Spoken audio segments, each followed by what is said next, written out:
Hello दोस्तों, स्वागत है आप सभी का आपका अपना चैनल फिजिक्स पढ़ना में। तो दोस्तों, आप सभी लोग कैसे हैं? मैं आशा करता हूं कि आप सभी लोग मस्त होंगे। और आज की इस क्लास में हम लोग पढ़ने वाले हैं धातुओं का संक्षारण। और ये टॉपिक अपने आप में केमिस्ट्री के लिए बहुत ही मस्त टॉपिक है। और हमारे आसपास ये जो संक्षारण का नाम है ये मूर्छा या जंग लगने के नाम से फेमस है। तो चलिए आज की इस क्लास में हम लोग जानेंगे कि ये संक्षारण क्या होता है और संक्षारण के लिए क्या शर्त होंगे, और साथ में जब संक्षारण होगा तो क्या प्रभाव होता है धातुओं पर। इन सारे टॉपिकों को इस क्लास में जानेंगे। और यहाँ पर आप हेडिंग भी देख सकते हैं, धातुओं का संक्षारण। यानी कहने का मतलब हुआ कि कहीं ये अधातु में भी होता होगा क्या? तो नहीं भाई, ये मुख्य तौर पे किस में होंगे? धातु में। और ये केमिस्ट्री का टॉपिक है। तो आप सभी जानते हैं ना कि धातुएं अपने आप में काफ़ी क्रियाशील भी होती हैं। कुछ ऐसी भी धातुएं होती हैं जो कम क्रियाशील होती हैं। तो ये थोड़ा सा बेसिक हमारे पास जानकारी रहेगा तो बेस्ट रहेगा। तो आइए सबसे पहले हम परिभाषित करें किसको? संक्षारण को। और अंग्रेजी में कहें तो ये है कोरोजन। प्रोजन, कभी कभी शादी विवाह में हम लोग कहते हैं ना कि प्रोजन है, चाहे जो भी अपना उच्चारण करते हैं, तो उसी के जैसा ये वर्ड आया है यहाँ पर, क्या? क्रोजन। तो ध्यान रखना है कि ये प्रोजन और ये क्रोजन कुछ एक दूसरे से मैचिंग करता है। तो सबसे पहले हम लोग जानें कि ये संक्षारण होता क्या है। देखिए, सिंपल भाषा में समझिए ना, तो संक्षारण का मतलब हुआ कि धातु का धीरे धीरे नष्ट हो जाना। सिंपल भाषा में अगर समझा जाए तो संक्षारण का मतलब क्या हो जाएगा कि धातु का नष्ट हो जाना। अब अचानक नष्ट नहीं होगा, ये कैसे होगा भाई? धीरे धीरे से। संग पढ़े हैं ना, पढ़े क्या, सुने भी होंगे ना, धीरे धीरे से मेरे जिंदगी में आना। तो ये भी संक्षारण कह रहा है कि धीरे धीरे से हम तुमको भाई क्या करेंगे? धातु को बर्बाद करेंगे। तो यहाँ पर ये तो एक शब्द हो गया। अब इसको अगर ज़्यादा अच्छे से एक्सप्लेन करें तो ये खुद में क्या है, एक मिनट थोड़ा सा इस फैन को ऑफ कर दें क्योंकि ये थोड़ा आवाज़ करेगा, है ना। देखिए, संक्षारण को अगर अच्छा खासा हम परिभाषा दें तो ये अपने आप में एक रासायनिक प्रक्रिया होता है। संक्षारण क्या होता है? अपने आप में एक रासायनिक प्रक्रिया है। तो हम कह सकते हैं कि संक्षारण एक ऐसी प्रक्रिया है जिसमें कोई क्रियाशील धातु, कैसी धातु? क्रियाशील धातु वायुमंडल के उपस्थिति में, साथ में नमी भी होना चाहिए, तो उनके उपस्थिति में अपने ऊपर, मतलब जो धातु है अपने सतह के ऊपर बिना काम का कोई पदार्थ निर्माण कर लेती है। ये थोड़ा सा अजीब लग रहा है कि सर ये कैसा परिभाषा हो रहा है, थोड़ा देखिए इसको समझाते हैं। संक्षारण का मतलब कि यह एक कैसी क्रिया है सर? तो ये एक रासायनिक क्रिया है। क्लियर? कैसी क्रिया है? रासायनिक क्रिया। अब इसमें होता क्या है कि कोई धातु मेरे पास होगी, ये समझ लीजिए धातु है, और ये करेगा क्या? वायुमंडल के जो ऑक्सीजन होंगे उसके साथ, और साथ में नमी भी होंगे, साथ में कुछ और भी केमिकल पदार्थ भी होंगे, उनके साथ ये मिलजुल कर अपने ही सतह के ऊपर बिना काम का कुछ पदार्थ ये क्या कर लेगा? ये बना लेगा। तो इस प्रक्रिया को हम क्या बोलते हैं? संक्षारण। समझ में आ रही है क्या संक्षारण का मतलब? चलिए, संक्षारण में यही हो रहा है कि ये धातु अपने बाहरी परत पर ये क्या कर रहा है? वायुमंडल के ऑक्सीजन से और साथ में कुछ नमी भी होना चाहिए, उसके सहायता से ये कर रहा है एक बिना काम के पदार्थ निर्माण। तो ये पदार्थ निर्माण करने के बाद ये टोटली प्रक्रिया जो हो रही है इसी का नाम बन गया क्या? संक्षारण। क्लियर? अब थोड़ी सी हम बात करेंगे कि ये संक्षारण का हमारे जीवन में उदाहरण कहाँ मिलता है। तो आसपास अगर देखना चाहेंगे तो लोहा में तो देख ही जाएगा, है ना। लोहा में दिख ही जाएगा। कैसे सर? आइए देखते हैं। जैसे लोहा में जब लगता है ना संक्षारण, तो इसका नाम कुछ ऐसे हो जाता है। जैसे देखिए, संक्षारण का अगर एक मुख्य उदाहरण देखा जाए तो ये क्या होता है? लोहे में जंग लगना। आप देख सकते हैं यहाँ पर एक दिखाया गया है लोहा धातु को, जो काफ़ी ये जंग लगकर उसको बर्बाद कर रहे हैं, इसका बदसूरत बना दे रहे हैं। कितनी अच्छी इसकी सूरत थी, लेकिन संक्षारण जब लग गई तो इसके सूरत को बिगाड़ दिया, खराब कर दिया। तो इसे ये लग रहा है कि सर ये संक्षारण तो तबाह करने वाला होगा, है ना। तो बिल्कुल ये आप सोच रहे हैं जो वाकई सही है। क्या मन में ये भी चल रहा होगा कि सर संक्षारण सबको बर्बाद करता है या कोई ऐसे होंगे जिनको आबाद भी करता है? तो इसका भी जवाब मिलेगा, समय थोड़ा लगेगा, है ना। ये सर क्या हो रहा है, लोहे में जंग कैसे लगता होगा, इसके बारे में थोड़ी जान ली जाए। मन में तो व्याकुलता हो ही रही होगी, है ना। आइए थोड़ा सा इस पर हम लोग टाइम दें। और ये जंग कैसे लगता है, तो देखिए जब लोहा जो है ना हवा और पानी के संपर्क में आएगा, हमारे ये आयरन भैया जी जब ये हवा और पानी के संपर्क में आते हैं तो आने के बाद वो करते क्या है कि हवा के अंदर के जो ऑक्सीजन है, आप तो जानते हैं ना कि हवा गैसों का मिश्रण है, तो उसमें से जो ऑक्सीजन होते हैं उनसे और पानी का मतलब थोड़ी नमी जो होगी उसमें, उनके साथ क्रिया करेगा। हमारा लोहा जो है वो हवा के अंदर के क्या लेगा, ऑक्सीजन लेगा और नमी को, और उनके साथ मिल करके करेगा रिएक्शन, और रिएक्शन के बाद तो कुछ रिजल्ट आएगा ना। तो वो रिजल्ट बन के आ जाता है क्या, हाइड्रेटेड फेरिक ऑक्साइड। ये एक अलग पदार्थ बन गया है, ये जो बना हुआ है इतना बड़ा नाम, ये एक अलग पदार्थ हो गया। इसका अगर फॉर्मूला देखी जाए तो Fe2O3 इंटू XH2O कहीं लिखा हुआ मिलेगा। X जो है ये जल के अणु को व्यक्त कर रहा है कि भाई नमी कितना होगी, क्या होगी। तो ये समझिए कि ये हाइड्रेटेड फेरिक ऑक्साइड जो बन रहा है, इसे ही हम लोग लोहा के अंदर में किस नाम से पुकारते हैं, तो जंग के नाम से पुकारते हैं, और अंग्रेजी में कहें तो रस्ट भी कहते हैं। अब भोजपुरी या घरेलू भाषा में कहें तो मूर्छा भी कह देते हैं, है ना। नहीं कहते मूर्छा लग गया एकदम। तो भाई साहब ये सारा नाम एक दूसरे को अलग अलग रूपों में नहीं बता रहा है, ये एक ही चीज को अलग अलग कह रहा है। तो आप समझ गए ना लोहे में जंग कैसे लगता है, या क्वेश्चन एग्जाम में आ जाए कि लोहे में जंग लगना किसे कहते हैं, तो आप ऐसे उत्तर दे देंगे कि जब हमारा लोहा जो है ये पानी और हवा के संपर्क में आएगा तो ऑक्सीजन और नमी के साथ रिएक्शन करके ये हाइड्रेटेड फेरिक ऑक्साइड बना लेगा, और यही प्रक्रिया लोहे में जंग लगना कहलाती है। क्लियर ना।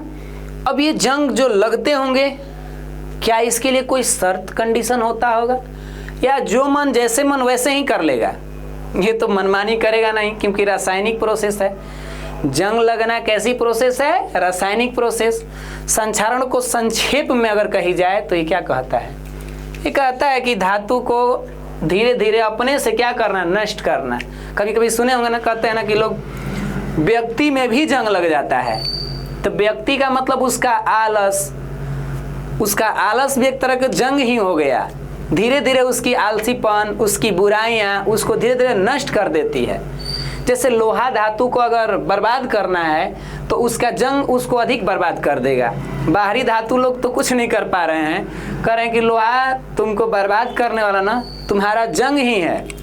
तो उसी तरह मनुष्य में भी देखा जाए तो उसकी आलसीपन, उसकी लापरवाही, वो बेईमानी कर रहा है, तो ये सारा उसका जंग है। धीरे धीरे उसको पकड़ लेंगे और एक दिन वो बर्बादी के रास्ते पर ले जाएंगे, है ना।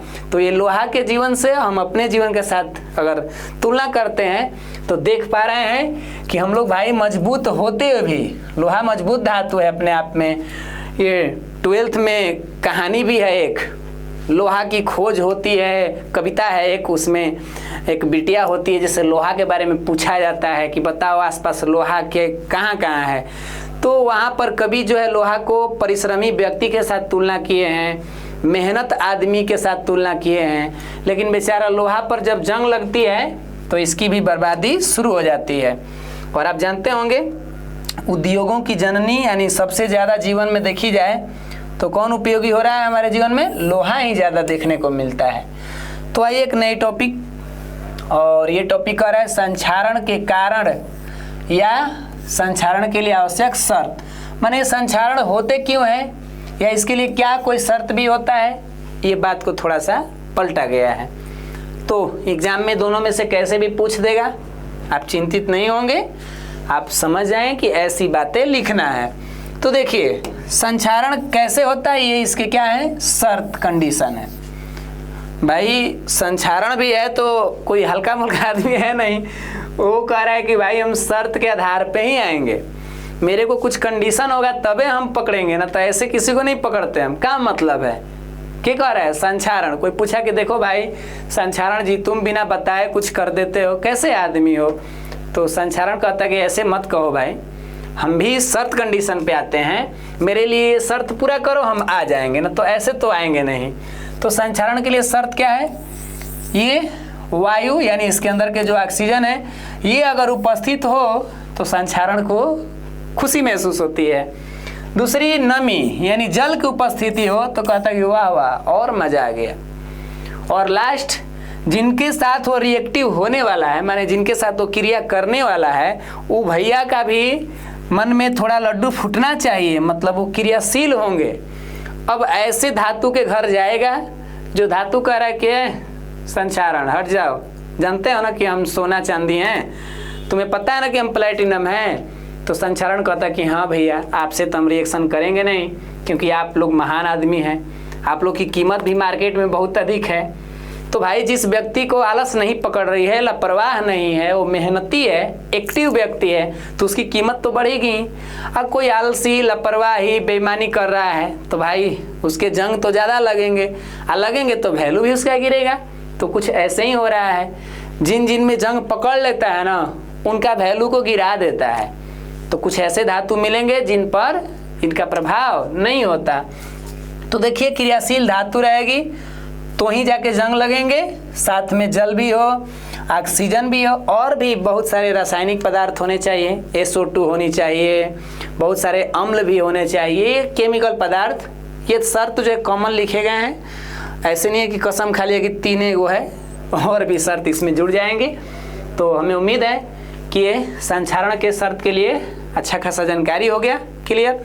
आप यहाँ एक चित्र देख सकते हैं जिसमें दिखाई गई है, ये लोहे का सिक्कड़ दिख रहा है, ये ताला दिख रहा है, काफ़ी पुराना, ऐसे लग रहा है कि बहुत पहले ज़माने का है। ये भी पाइप है, ये कुछ मशीनों के पार्ट्स हैं जिनमें ये जंग पकड़ लिया है। तो ये तमाम चीज़ें हमें देखने को मिल रही है जंग के वजह से। रंग बदला, जब लगेगी जंग तो बदल जाएगी रंग, है ना। अब क्या ये प्रभाव छोड़ जाता है, संचारण का प्रभाव क्या होता है हमारे उन धातुओं पर या हमारे दैनिक जीवन में, क्या ये हमें भी प्रभावित करता है? तो बिल्कुल सर, क्यों नहीं ये प्रभावित करेगा। देख लीजिए, कह रहा है कि संचारण के प्रभाव निम्न होंगे ना। जैसे एक पॉइंट दी गई कि धातु की मजबूती तो घट जाएगी। जिस व्यक्ति में मतलब जिन धातुओं को ये संचारण पकड़ेगा उनकी मजबूती को घटा सकता है, मतलब उनके पावर को कहे कि कम हो जाओ, हम आ चुके हैं बर्बाद करने वाले तुम्हें। संचारण मतलब धातु की बर्बादी।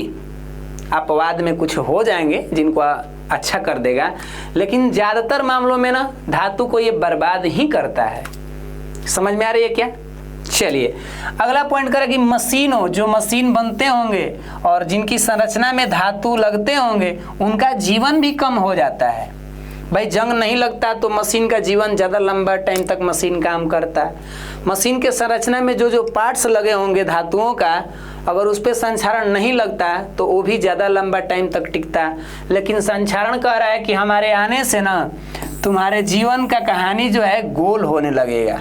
समझ रहे ना, गोल होने का मतलब कम होने लगेगा, और हमारी भी तो आर्थिक हानि होगी। हम मनुष्य लोग हैं भाई, हम लोग कोई मशीन खरीद के लाएं या कोई धातु का उपकरण लाएं और जंग लग के वो खराब होने लगा तो फाइनेंशियल आर्थिक पैसा की भैया घाटा तो लगेगा ना। आप लोग इस बात से सहमत हैं कि नहीं है? देखिए बातों को अगर समझने में दिक्कत होती है तो कमेंट भी करिए। हम भी एक इंसान ही हैं। एक इंसान दूसरे इंसान को समझाने के लिए बहुत मेहनत करता है, तब जाके कोई समझ पाता है। अब किसी को लगे कि सर जी आपकी बात एलियन की तरह लग रही है, तो ऐसे मत सोचिएगा। हम भी इसी ग्रह के हैं, अभी मंगल ग्रह से नहीं आए हैं प्रभु। तो जो भी है आप लोग चीज़ों को समझिए कि जब भी संचारण होगा तो कहीं ना कहीं ये प्रभाव अधिक देखने को मिलेंगे। आप एक क्वेश्चन ये भी आता है कि जब लोहा में अगर संचारण की प्रक्रिया होती है तो क्या उस लोहा के वजन में बढ़ोतरी होगी कि घटोतरी होगी, मतलब वो वजन घटेगा कि बढ़ेगा?